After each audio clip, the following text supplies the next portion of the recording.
Hello, good evening, everyone. Hope you are doing well. Thank you so much for joining us on Let's Connect. Glad to have you here. Yeah, my name is Liz. And my name is Orlando, and we are your Family Life Directors at the Ontario Conference. And we are just glad that we are able to connect via Zoom.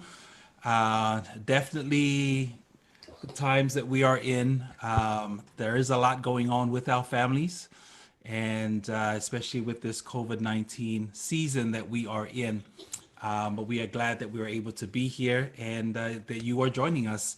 So, what we want you to do first off is that you are joining us from not only the Zoom platform that we are on, but you are also joining us on Facebook as well. So, what we want you to do is just type in the chat right there. Where are you tuning in from? Yeah, so Which tell part us, of Ontario? or if you're from a different part of the world, let us know where you're tuning in from. If you're on Facebook, just comment below. If you're joining us via Zoom, then put it on your chat and just tell us where you are from. Yeah, We'd yeah. love to know. Well, definitely love to know. And also just write down like how you doing Yeah, how are during this you time. experiencing life right now? Yes. So we have someone from Brampton, of course, and from Thornhill. Um, Gatineau, Scarborough, Hey, hey. Oshawa. Oshawa, Bowmanville is in the house. Glad that you are here. Oshawa, a lot of Durham folk, Richmond Hill, and Ottawa. Yeah, a lot of folks from Ottawa as well. Yeah.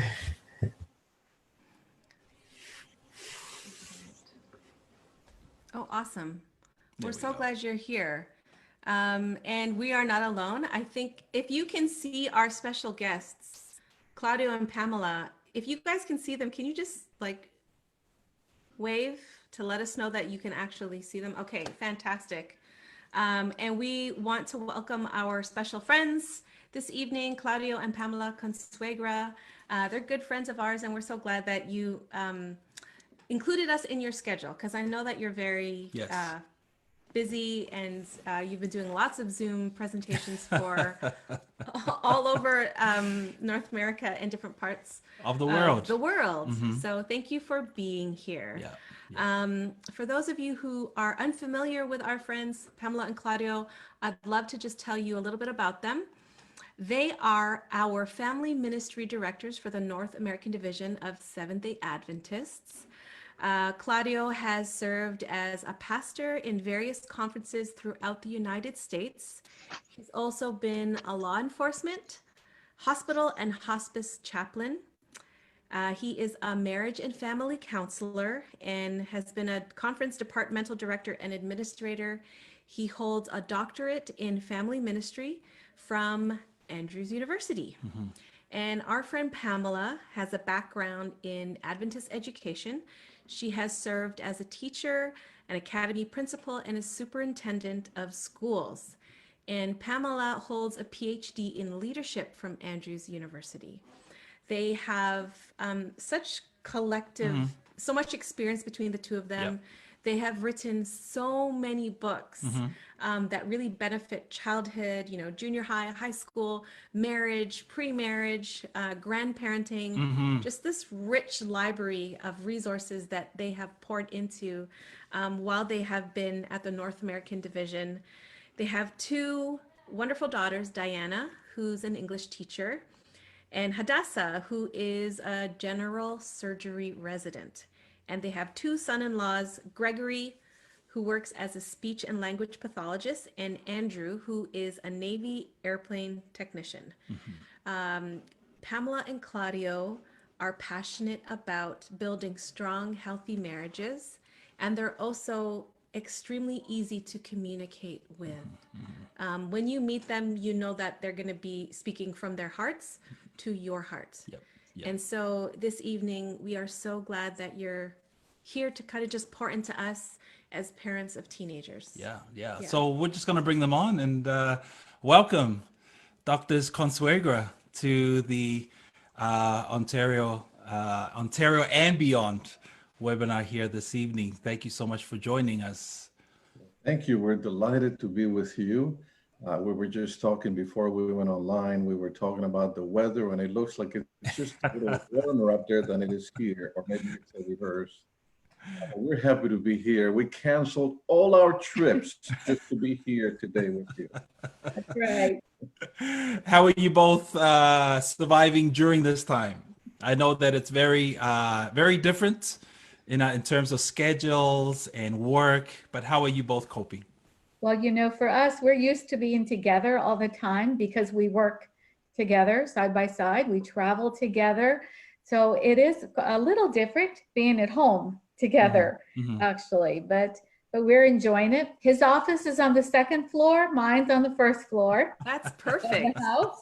So we still have our times of work, but are also our separate times too. But the Absolutely. other advantage that we have is that we're both introverts, believe it or not.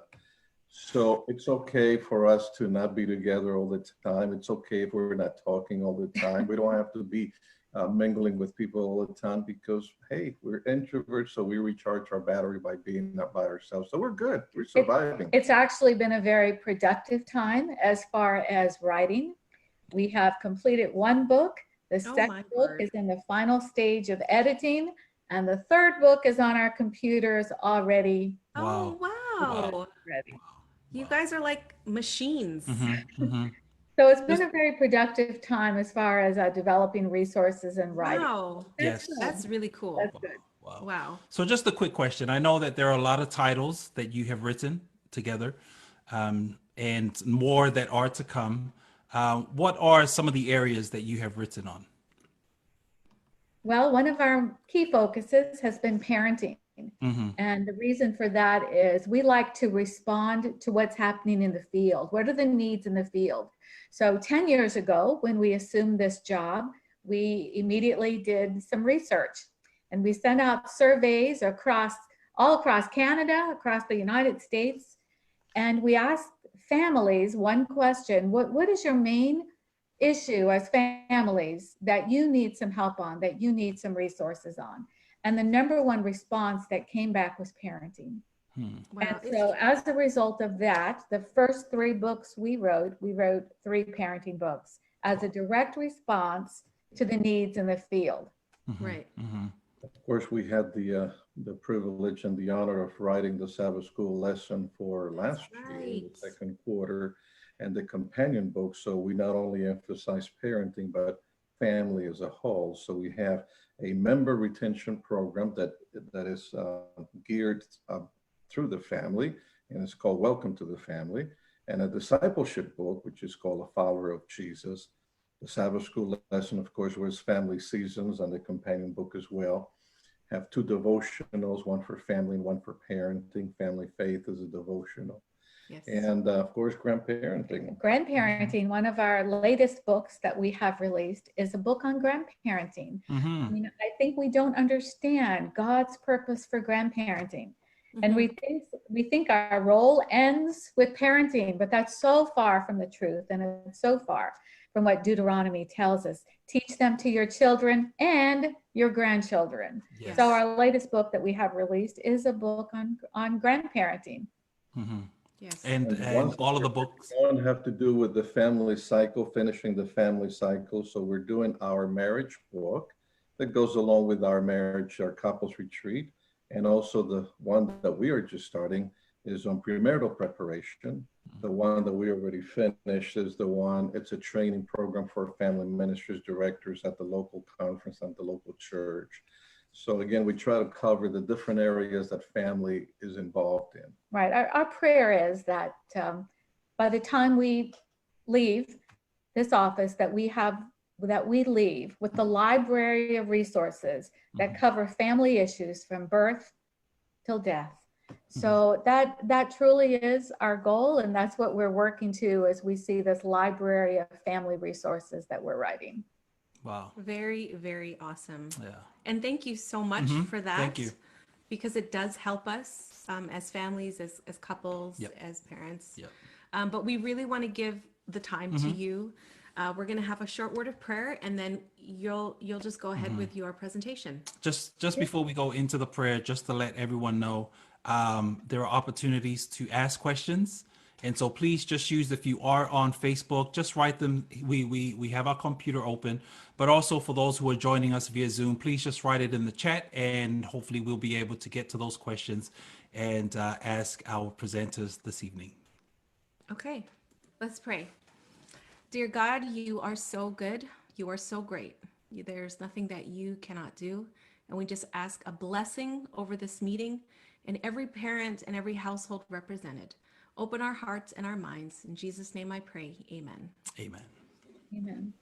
Well, our time with you tonight is going to look a little bit differently than we had planned, because as you remember, we were supposed to be with you there in Canada doing a workshop on parenting teenagers. But here we are in our home speaking to you there, and we're delightful for the opportunity.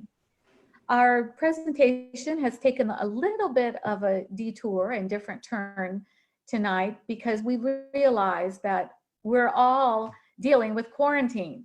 We're all dealing with an issue that several months ago we could not have imagined. And so we want you to keep in mind that all of the principles we share with you tonight, while some of them are going to be directly related to our current day situation of being quarantined with our teenager in the same house, many of the principles that we're giving you also apply to other times, to other things when we're in the normal phase of life and not in a quarantine situation. We're really talking about quarantines. That's right. And how the teens are in quarantine with us. It's almost like being in prison and our kids are the jailers. They're the ones that control what we do and say. That's right. So we're going to give you several tips. We like to try to make our presentations very practical for those of you who've heard us speak. You know, we try to make them more practical than theoretical. So we're going to get into some very practical tips that we think will help you tonight. So number one, when you're dealing with teenagers today in your home, let's emphasize the physical distancing. We say that one of the greatest harms I think we have done during this whole pandemic is we consistently keep using that word, social distancing. And if I could, I would strike that word out of our vocabularies and say, let's not call it social distancing, let's call it physical distancing. Because we do need to maintain those social connections and those social contacts. Granted, they look different today, but let's emphasize physical distancing and not the social distancing. It's so important for us as parents to explain the situation to our kids. Now, tonight we're talking about teenagers. So we're talking about young people who are able to understand a little more, but we don't do that. Instead, what do we say? We say, because I said so. Because that's a lot easier than taking the time to really sit down and have a dialogue with them. Or we may say, because the law says so, because the government says so, because you're going to get arrested if you go play basketball at the basketball court. So let's stop doing that and let's really start talking to them like young adults and explain the situation to them. Yeah, it's important again that we emphasize that social distance, or rather physical distance, but social closeness. We need to maintain the social connection, even though we can't go outside all the time or we can't be with friends. Let's maintain the social connection while maintaining the physical distance. And that's again something that I hope we can transmit to our kids. And actually, as another aside to that, the news very often does not help us with our teenagers. Because in the news, we're constantly hearing that our teenagers are not the most at-risk population. Our teenagers hear this. And so that makes it even harder for some of them to understand, why can't I go out? I'm not at risk. And that's where, once again, we need to sit down and explain to them the science that they could be carriers, but they could be asymptomatic, and talk to them about the value of their grandparents and how at risk some of the other population is, you know, some of those even young people that have health issues.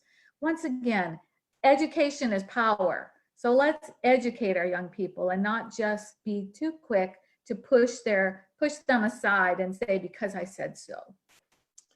The second thing that we would like you to think about is that we all need to be more understanding and patient with our kids. The older we get, the less energy we have, the more we value being at home, relaxing. But when you're young, you want to go out, you want to socialize. Even if you are a shy teenager, you still want to be with somebody, with some friends. And yet now you're limited to, if you live in an apartment, you're limited to just a couple of rooms.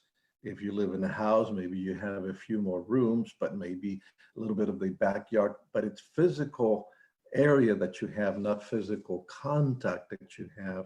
So we need to be patient with our kids. They are frustrated. They are tired of not being able to see their friends. In fact, one of the things that we sometimes forget is that some of our teenagers have been planning and hoping and dreaming with their graduation, and now they can't even enjoy that. They can't partake of their graduation.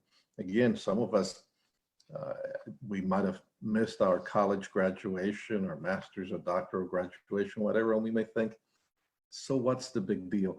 For kids, that's a big deal. So we need to be more patient and more understanding with them, since they're going through this difficult time, just as we are, but much more so because they are so much more sociable and need that social connection than we are at times. Right. Maybe we need to do a little more listening to our teenagers and a lot less sermonizing with them. You know, it's when we have teenagers, it is so easy to sit down and make a list of everything they do wrong. Yeah. That's easy. It wouldn't take us very long to do that. But let's really listen to their hearts. Listen to their hearts and listen to the feelings that are behind the messages they're sending us. And one of those areas where we probably need to be a little bit more flexible is with screen time. We probably have, or at least we hope, you have set certain amounts of time that your kids can be in front of a screen, be it a computer, television, cell phone, tablet.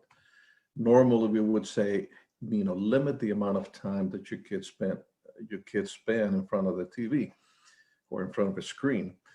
But now they're having to spend a lot of time in front of the computer because that's how they're getting their education. Unless they're being homeschooled by you as parents, they're getting their education from their school via computer. And so if we say to them, you can only spend 3 hours in front of the computer, that may be all of their school time, and maybe even not even enough of that. And so now we have to allow them to take care of their school time in front of the computer or their cell phone or tablet, whichever way they communicate, but also give them some extra time to spend with their friends. That's the only social connection that they can enjoy: cell phone, text messages, or computer. So again, we need to be a little bit more flexible now. Once this is over, we need to make sure that we go back to a limited time in front of the screen. And even now, and whenever, we always recommend that computers should be in a public place so that you can keep an eye on the kids, make sure they're not getting into some inappropriate websites or materials. Just keep it always in a public place as opposed to in the privacy of their room, where again, temptations may lead them to go into areas where they shouldn't. So the third principle really goes into exactly what my husband was just saying, and that's we need to be supportive as parents of their remote learning that's now taking place on the computer. Now, this isn't easy. For many of us are not trained educators. We're not trained to be a teacher. And in fact, we didn't even plan on homeschooling. But here you are, not only homeschooling your kids, but you're trying to do your own work. You're trying to do your own office work on the computer. You're trying to homeschool your kids and just figuring out how some of these school districts are doing their online education. Just that in itself has been a challenge for many parents. And on top of that, the laundry basket is full of clothes. You have to cook 3 meals a day. I mean, the list goes on. But as parents, we really do need to be supportive of their education. No, you didn't ask for this, and it's definitely not ideal. If we had to give you one tip that I think would be a key, a real key to support the learning that has to take place now online, it would be develop a schedule. We're talking to parents now that are saying they won't sit down at the computer and do their work that their teacher or their district has assigned for them. I'm going crazy. But we need to develop that schedule. And that schedule needs to contain not just their schoolwork. You see, if you were a kid, not only a teenager, not only are you frustrated, you can't see your friends, because remember, to teenagers, that peer group takes a very important place in their life. The older they get as teens, the more important that peer group is. And now that has been removed from them. So they're not doing their homework at school, and the parents are frustrated. Parents, make a schedule. But in that schedule, put breaks, allow break times. I mean, even if they're in school, they get recess, right? They get gym class. They need that physical exercise. So write that in the schedule. And you know what, mom and dad, you need to do it with them too. Maybe you can plan your office work at the same time your teenager is doing their school work. And then you can plan your breaks together. You can plan your meals together. And one key thing that we're not seeing parents do with their teenagers, give them some free time. Kids need me time. I need me time. Don't you need me time? Mhm. We all need that. We all need me time. I don't care if they find a little corner in the house. If they share a room with a brother or sister, maybe they can find one spot in the house that's theirs, that they can go to kind of as a haven, as a cave, as an escape. So make sure you put that in the schedule. Make it realistic. Their school time, their break time, their exercise time, their socializing time, which you already talked about, and their free time. All of that should be in the schedule. And we all need to remember what a word that I like to call this is quarantine, T-E-A-M.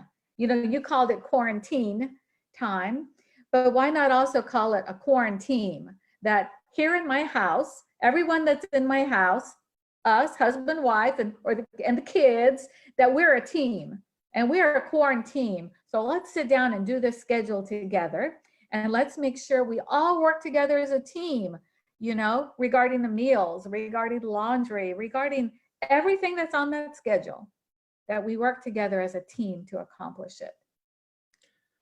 You know, one of the things that we have seen on the internet, especially on Facebook, is that some parents are finding out that the problem with their kids was not their teacher, it was their kids.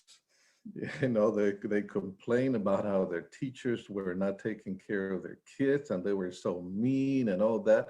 And now they're finding out, hey, it wasn't the teachers all along, it was our kids. Yeah. So of course you can't fire yourself. You would like to fire a teacher sometimes, or you can't fire yourself. Although sometimes we even see posts like that.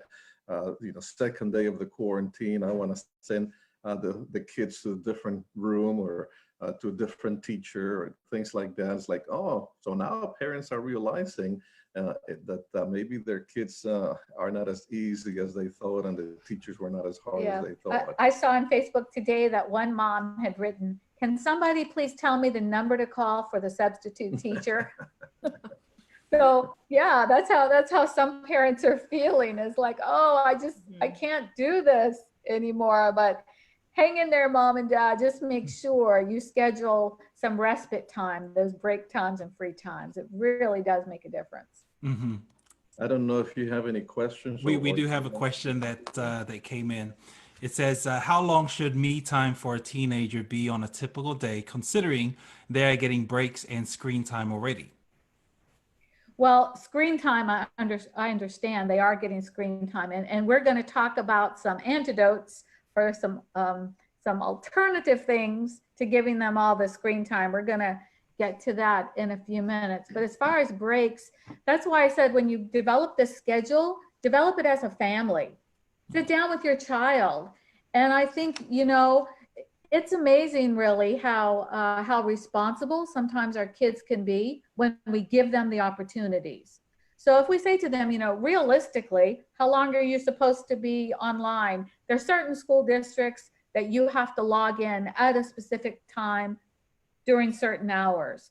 There are other school districts that we're hearing of that kids just need to be online for a couple hours anytime throughout the day. So it varies. There, you know, there's no set rule with that. But I think if we sit down with our kids, teenagers, and say, how much, you know, how much me time do you need? Well, also think about that, mom and dad. How much me time do you need?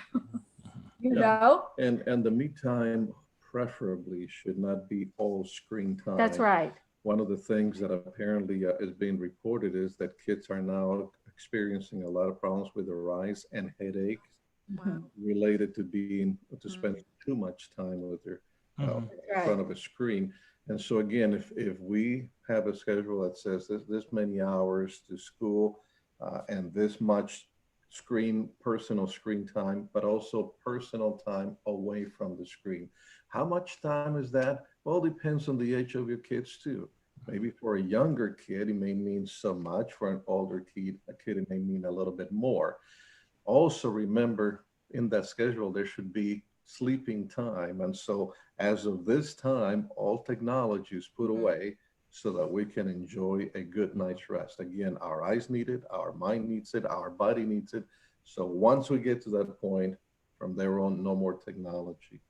They need that physical rest. And that's important what you just said, because number 4, this is going to lead us right into number 4, which is healthy habits. We need to encourage these healthy habits. Well, part of those healthy habits is when they go to bed at night, there should be no technology allowed in their bedrooms.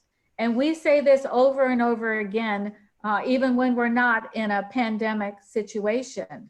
Our teens should not have televisions in their bedrooms, and even their cell phones shouldn't be in there, because you and I both know what's going to happen if you give a teenager a cell phone in their bedroom at night. That's going to be on. There will be texting back and forth, or there is someone trying to call them, and so then it's midnight, 2 o'clock in the morning, and they're still going at it. So, well, we need to charge the phone. Well, charge it in the hallway or someplace where you don't have easy access to it. But having good, healthy habits is very important. You know, someone said that in the next few months, we're going to have an increase in births. A lot of babies are going to be born here in the next 7 or 8 months, 9 months. There's also going to be an increase in divorces. Unfortunately, they're already seeing that in some parts of the world, including China. But there's also going to be a problem with people trying to get out of the house, but they're so big, they don't fit through the door. So one of the things that we have to make sure we do is to take good care of ourselves.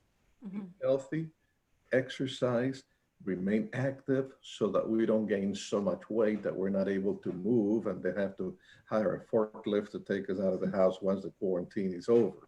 And that translates into the kids too. In fact, we can recruit them to help us with that, because again, they have so much energy and so much enthusiasm that maybe they can help us with our own exercise program while helping themselves.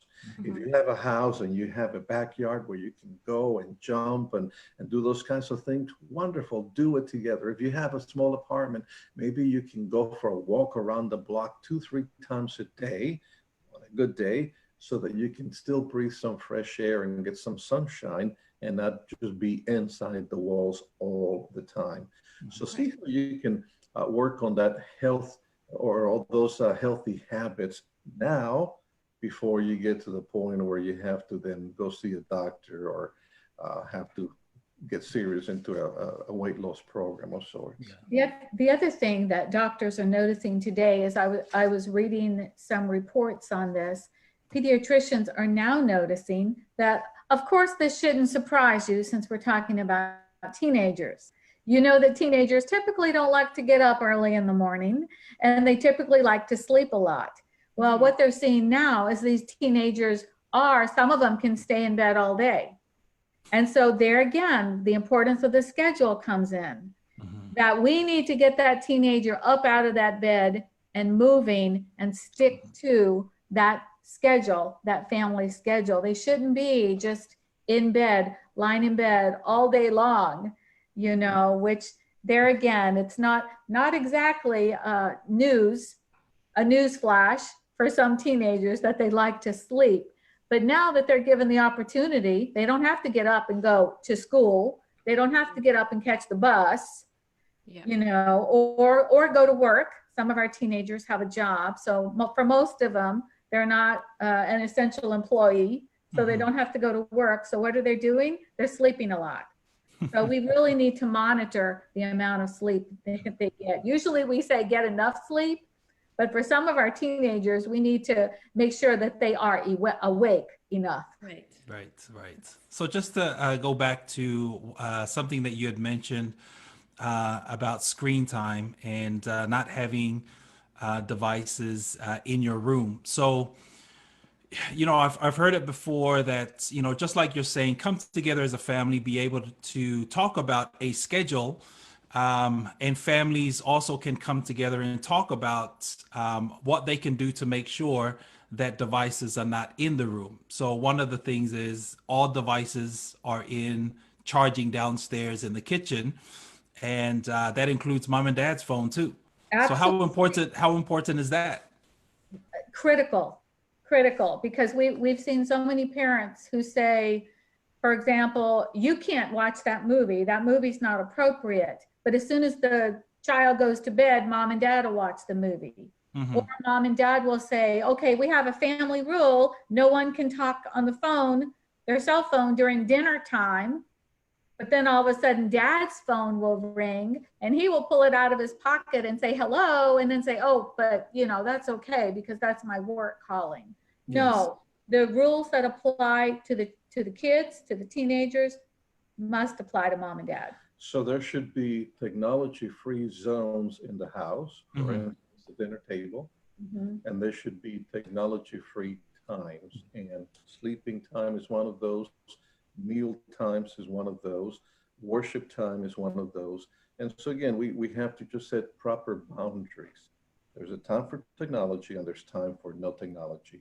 And at night is one of those times when we should have no technology at all. The studies have shown the blue light, is what they call of the cell phone, affects your mind, affects your brain. So the moment that you look at it, you lose your sleep already. So therefore, then it's going to take them a lot longer to get back to sleep. So why take that chance and then have the kids be very tired next morning? And not only the kids, but we ourselves. Right. And unfortunately, we find ourselves, because of this pandemic, in an issue where all of our rules that we used to say have gone out the window, because all of our rules about how much time kids should be spending on the screen time, well, that went out of the window with the first hour of schoolwork they have to be on.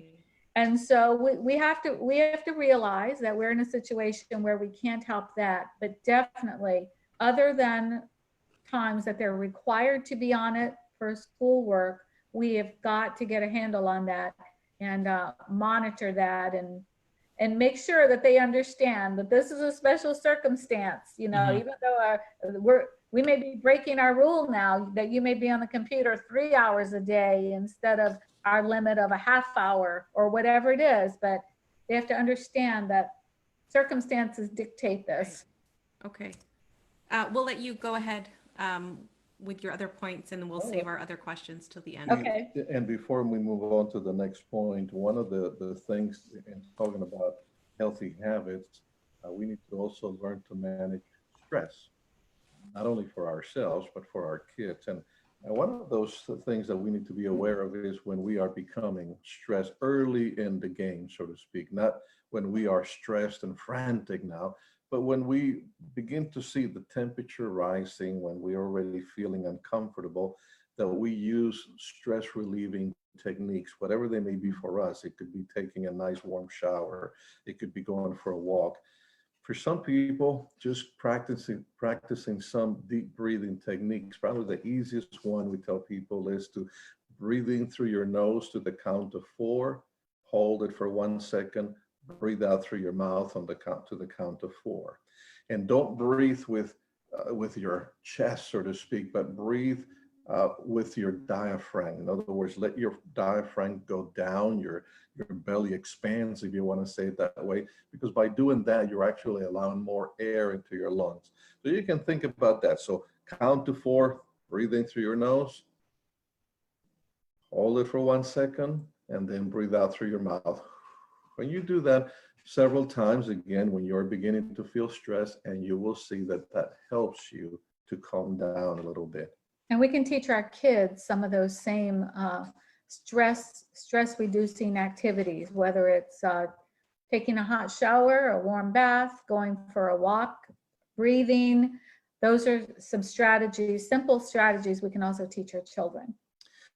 The next item that we recommend, the next idea, is to validate their feelings, validate their disappointment. You know, something that we haven't always realized is that our kids, and we ourselves, but mainly our kids, are going through a grieving process. They have lost a lot. Much as when we lose a loved one, we go through a number of deep, painful experiences. Well, the kids have lost a lot too. They lost their school, and even though they're attending school virtually, they still have lost that classroom experience and the cafeteria and the gymnasium. So they've lost that social interaction, even with their teachers. They have lost, again, some of them, the opportunity to graduate, to march and receive their diploma and all the things that go with it. They have lost so many opportunities to go to the mall, to go to the restaurant, or to even go to, I suppose you get to, I don't know, Tim Hortons. I don't know. I imagine they have it open there at certain times. So they have lost a lot, and that manifests itself in frustration, anger. Sometimes what appears to us to be rebellion is just pain being exposed out. And so let's keep that in mind. In fact, I know you probably have heard Elizabeth Kubler-Ross's Stages of Grief, which is unfortunate that people have discredited her, because mainly because they thought that those stages would be linear, that they would follow one after another. But if we see it as different experiences in the grieving process, some of your kids may be going through some of that too, being in denial. You know, how could this be happening? You know, we were looking forward to our graduation. How could it be happening? Why is it happening to me? Maybe some anger, maybe trying to bargain. Boy, if you would allow me to do this, if I could just do that, then maybe I would do the other. You know, all those are different manifestations of that internal pain, internal grief. So again, we say, be patient with the kids and help them to process through their loss, through their grief, because that's a personal experience. It's not a rebellion. It's not simple anger. It's a manifestation of their loss. And number 6 is, let's just smile and have fun and make sure we put in that schedule family time. We have to have time when, as an entire family, we get away from the computer, all of us. And we talked about those no technology zones in our home. Family time in our schedule should be a no technology zone. And that includes no TV, because sitting down in front of the TV as a family does not count as family time. That is far from having quality family time together. So just think about all the fun things you can do. And in fact, let your kids help you. If you're sitting there thinking, I don't know what my kids would like to do for family night, ask them. Your kids will come up with some amazing ideas of things they like to do. Also, help them develop an attitude of gratitude. As hard as we have it, we actually have many, many things to be grateful for. Among other things, you know, I haven't seen a picture of Toronto lately, but I've seen pictures of other cities, and they look so nice and clear, where you couldn't see some of them because of the pollution. Now you can see sometimes for miles, and therefore maybe you can see more animals. We're enjoying the animals that are coming to our backyard. I mean, we've seen a squirrel here and there, but we've seen squirrels, cardinals, all kinds of birds, bunnies, I mean, all kinds of animals that we normally don't get to see. So see how we can value the things that we have. I know you can't compare one pain with another. I don't like to say, well, somebody's experiencing that, so therefore you shouldn't feel bad. But at the same time, we need to change our perspective. I'm thinking of a teenager by the name of Anne Frank. Anne Frank lived in the Netherlands. You probably know the story from the book, The Diary of Anne Frank. When the Nazis came into the Netherlands, invaded the Netherlands, of course, they began to round up the Jewish people. And the people where Mr. Frank was working, they committed to protecting them. And so they put them up on the attic of the office building, the office house, really, where they worked. And not only the Frank family, but also a couple of the families and some other individuals, all in this little attic, in this tiny house, because we've been there, we've seen it, it's not very large. We were just thinking that we've been in this house for 5 weeks now. Now we've been able to go to the backyard. I've been able to go hunting for food every week and for toilet paper as well. He's the grocery shopper. I haven't been out. So I go out once a week to do my grocery shopping. And so at least I get to see people and get to drive around. But for 5 weeks, we've been here in this house. The Frank family and the other Jewish folks that were in that attic had to spend almost 2 years inside the attic. They couldn't go outside and enjoy the sunshine or the fresh air. They had to remain there for 2 full years. So maybe if we put things into that perspective, yes, we may be going through a difficult time. Yes, we're confined to our home, to this space. But think of teenagers that have had it and have it much worse than you. So see what we can be grateful for. In fact, maybe every morning we can get up, or at the end of the day, stop for a moment as a family and go around and asking everyone, what do you have to be thankful for today? What are you grateful for that happened today? Something that you learned, something that you ate, something that you experienced, something that you saw, so that they can appreciate the things they have in the midst of this containment that we have. You know, Paul, the Apostle Paul said, I have learned in all things to be content. And he didn't write that while he was sitting at some beach enjoying the sunshine. He was in a prison, which was really a hole on the ground, on the rock. But yet he said, I've learned in all things to be content. That's because of that attitude of gratitude. Let's see if we can help our children also develop that. And the 8th principle is, even though we're quarantined in our homes, we can still help our teenagers find service opportunities. Find opportunities to minister to someone else, even during a pandemic. You know, if you look at the research, it tells us that some of the greatest philanthropists of today, if you do interviews with them and you start digging deep and asking them, why are you so giving? You know, you have all this money or all these resources and you're constantly giving to other people. And there's one thing that comes out as common among all of these. What is it? They did it as a child in their home. As a child, they grew up in a home that the family was constantly looking for opportunities to give back, to minister to their neighbors, to do acts of kindness for other people. So even in this pandemic, we can still do this. You know, Claudia and I have been trying to find ways to reach out to our neighbors. We have Muslim neighbors who live across the street from us. Beautiful family. And if you are aware of what's going on with them right now, this is Ramadan. This is a very special time of year for them. And yet they can't celebrate in ways that they're used to celebrating their holiday. So even though we don't celebrate Ramadan, we decided to make them a special homemade cake of a homemade apple cake I made them yesterday. And Claudio took it over across the street, just put it on their doorstep, and then came back and called them and said, hey, there's something on your doorstep right outside your door that we left for you.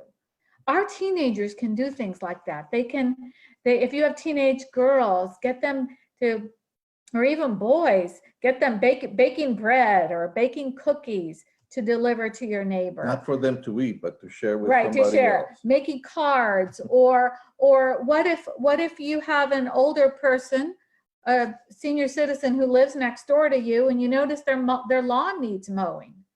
Our teenagers can go help do some lawn work for somebody else. You know, if they really want to do something and they're bored, one of the best ways to deal with boredom in teenagers is to get them involved with doing something for somebody else. And actually, you know what would be better? Instead of sending them to do the lawn for somebody else, you both go. That's right. Because when children get involved with their parents on some service-oriented project, they tend to see religion as more personal and more lasting. They remain involved in the church life a lot more. So instead of saying to the kids, you see that older person there, you go help them, you say, let's go help them together. That's right.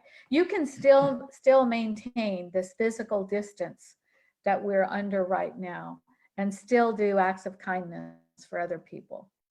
And one last thing, and then we'll open up for questions, and that has to do with your family worship, family spiritual time. Sometimes when we are working and in school, we're so busy that we rush out of the house, and at night we rush into bed and forget to have that time together as a family, devotional time together.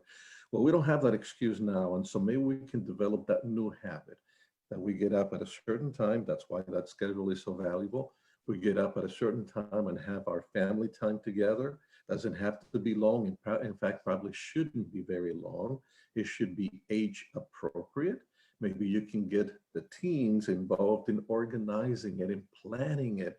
Maybe they can choose the story or the text that you're going to have for tomorrow morning or for tonight. But make sure that you have that morning and evening time together as a family. You know, one of the things that you can do with the older kids, it's maybe you can, as a family, decide to develop a Bible game. For instance, we're going to develop a game based on the Gospel of John or the Gospel of Mark, which is shorter, I guess might be better to begin with. And as you read the Gospel stories together, you write some questions. Little by little, you begin to develop the idea of the rules, whether it's going to be a circle on the board or a figure 8 or whatever it may be, what the goals are, where they stop, who wins and all that. And then develop it as a game together and play it. Not only are you doing something fun together, but you're also learning together. You learn it much better than just simply reading the stories. Whatever you do, make sure that you spend time together, a quality time together, morning and evening as a family. If it was ever important before, it is even more so now. So do that together. Okay. And that's that. We don't want to go much longer than that. And so we will welcome any questions that you have if you've received any. I do have some questions for you. I'm so excited to ask these. So for those of you online or on Zoom, please send in your questions. We have about 10 minutes left. But I just want to speak to the fact that you were talking about, you know, it's important for our teens to understand it's not about social distancing, it's about physical distancing. And so as parents, we need to understand that we need to allow our kids to have that social contact, obviously through media. So what's your take on, you know, 13, 14, 15-year-olds who maybe, you know, in the past, the parents have said you're not allowed to have, you know, an Instagram account or a Snapchat account, but now TikTok account. Yeah, TikTok account, but it's now it's like the only way they can get in touch with their friends. So what's your take on that? I think I would still greatly monitor that. If my rules said my 13-year-old couldn't have a Facebook account, I can tell you I definitely would not let them have one now. Why am I saying that? Because all you need to do is look at the research of what's happening. One city just arrested a whole string of online predators because predators know, they're so smart. They know that our kids are online right now. Yeah. They know that our kids have no choice but to be on media, and they are finding them. So if you're allowing, you know, most of our schools, I think, are trying to do a really good job of finding on learning platforms and putting in as many protections as they can against predators. But away from that, if you're allowing Instagram and TikTok, especially, and some of those other things, I would say monitor that. Put the computer in a community place in your home, in the dining room, where you can monitor what's going on the screen. You can monitor who they're talking to. And hopefully by now, they're teenagers. So hopefully you already have in place some of those principles, safety principles that you've been talking to them about. They're old enough to understand the danger of online predators. We shouldn't have to keep that from them. Let's tell it to them straight. Okay. You know, one of the things that I might suggest, we always think it's important for you to know who your kids' friends' parents are. So maybe what you could do is to offer to connect your or to let them use your Facebook account and connect to their friends' parents' Facebook account, or whatever the social media you're talking about, for a number of reasons. One, again, then you get to know the other kids' parents, but that way also they and you both can monitor what's going on, that nothing unusual or inappropriate is happening between them or by anyone trying to come into their relationship. I can probably tell you this.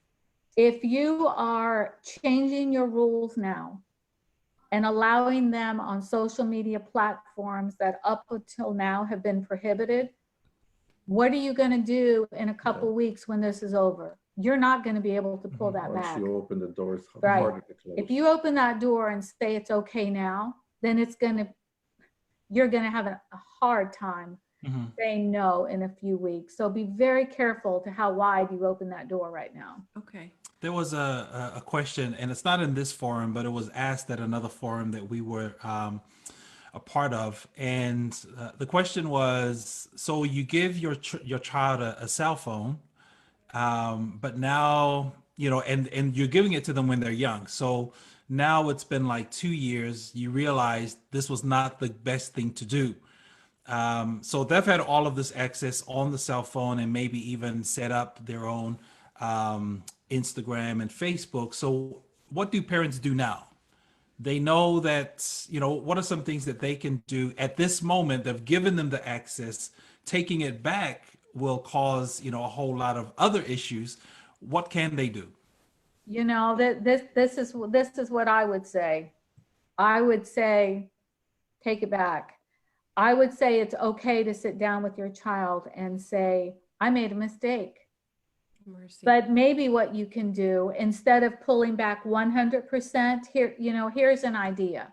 If you've already given them the cell phone, your rationale probably was something like, they need to have a phone because I want them to be in touch with me during school, or be able to get in touch with me if they don't feel safe, etc. Okay. Take the phone away that has connections to the internet, and just get them a phone that has talk and text only. And then you can put some strong filters on the phone as well. But you can go and buy a phone that's not a smartphone. So get a phone that's not a smartphone. If that's your rationale, then let's do that. And I think it's okay to say to kids, the thing is, we have to really explain it. We can't just say because I said so. Let's explain the rationale. Look at the research, put it out there and say, these are the reasons, because I love you and I want you to be safe. But maybe, I still have a need for you to be in touch with me if you need to, if it's an emergency. So we're going to go change your phone. Okay.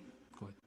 So on our chat here, there's a suggestion to use Go Guardian software to help monitor traffic in your network, kind of just see what's going on. But I had one follow-up question. What do you do then if we have teens who kind of create these ghost accounts? Sometimes their parents say, well, I want to know what you're doing on social media. So, give me access to your account. And they're like, oh yeah, sure, mom and dad. And they, give them the account access, but then they have like this secondary account where they're truly honest or posting of all kinds of things. What's your take on that? Well, two things for that. Number one, that just exemplifies or puts a spotlight on the need for computers, and all technology devices must be in a central point in the home and not in the bedroom, so that you can monitor it. But if you find out that they are doing that, there need to be some consequences. That's not okay. And, you know, so the consequence, they have obviously, they're not capable of being trusted on with social media. So the obvious consequence in that case would be to remove the device from them. They just won't have access to it. Loss of privilege. Yeah. The privilege is earned, and the privileges are expanded as you show me maturity, which obviously is not happening in that case. Okay. Are you familiar with the game Roblox? Have you heard of that? I am not. I'm assuming that's an online game. It's an online game, sort of similar to Minecraft, Okay. but I believe it's also has a surrounding community that like people can connect with you or whatever. But there have been, you know, in the past instances where predators kind of hide on there. So do you have any advice for maybe some parents who are, you know, wondering if they should let their child play on there? You know, I remember, I want to say maybe 15, maybe even 20 years ago. Yeah. When I was a church pastor, and I met a young man who was, even at that time in the early years of online gaming, he was addicted to, what was that, Dungeons and Dragons? Dungeons and Dragons? What it was called. And of course, I try to explain to him the dangers involved and all of that. Of course, he laughed me off. You don't know, it's just a fun game. Eventually, he left the church altogether, he and his family. I'm not saying that was the only reason, but if that was 20 years ago, today, the gaming industry is much, much more advanced. And again, they're not just simply playing games to get you hooked on the game itself, but trying to find ways to get at you as a teenager. So that's why, again, we feel that the parent has to control how much access a young person has to online gaming, to computer devices, to the internet. Yes, they may think you're old-fashioned, you're too controlling, you don't want their happiness and all that. Listen, you're going to have to get used to live with that, with what they think about you. But your responsibility is their safety. As long as they are minors living under your roof, your responsibility is their safety. And if that means you being old-fashioned, overprotective, or whatever, so be it. I can live with my conscience clean, that I did everything in my power to protect my kids.